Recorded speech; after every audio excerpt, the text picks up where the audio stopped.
بسم اللہ الرحمن الرحیم۔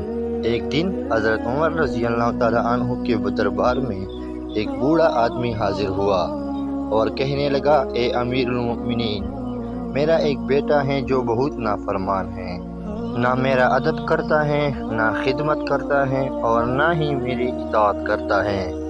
اگر آپ اسے سمجھا دے تو شاید سمجھ جائے۔ حضرت عمر رضی اللہ تعالیٰ عنہ کو یہ سن کر بہت حیران ہوا کہ میری حکومت میں بھی ایسے لوگ موجود ہیں جو اپنے باپ کی نافرمانی کرتے ہیں۔ تو حضرت عمر رضی اللہ تعالیٰ عنہ نے فرمایا کہ اسے فوراً حاضر کیا جائے۔ کچھ دیر بعد وہ لڑکا حضرت عمر رضی اللہ تعالیٰ عنہ کے دربار میں حاضر ہوا۔ تو حضرت عمر رضی اللہ تعالیٰ عنہ نے لڑکے سے پوچھا کہ جو آپ کا باپ کہہ رہا ہے کیا یہ بات سچ ہے کہ آپ اس کی نافرمانی کرتے ہو، نہ اس کی بات مانتے ہو، نہ خدمت کرتے ہو اور نہ اس کا ادب کرتے ہو؟ تو اس کے بیٹے نے جواب دیا کہ امیر المؤمنین، ہاں یہ تو سچ ہے کہ ان تین چیزوں میں سے میں ایک بھی پوری طرح سے نہیں کرتا۔ حضرت عمر رضی اللہ تعالیٰ عنہ کو یہ سن کر اور بھی زیادہ جلال آیا اور فرمایا کہ کیوں کرتے ہو ایسا؟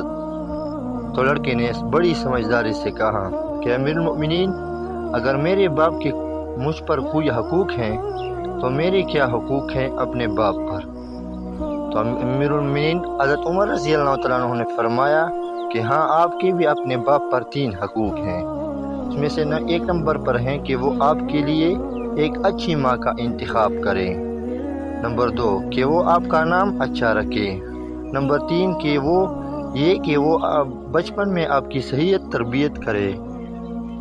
تو اب لڑکے نے بڑی سمجھداری سے جواب دیا کہ امیر المؤمنین، ان تین چیزوں میں سے میرے باپ نے مجھے ایک بھی نہیں دیا۔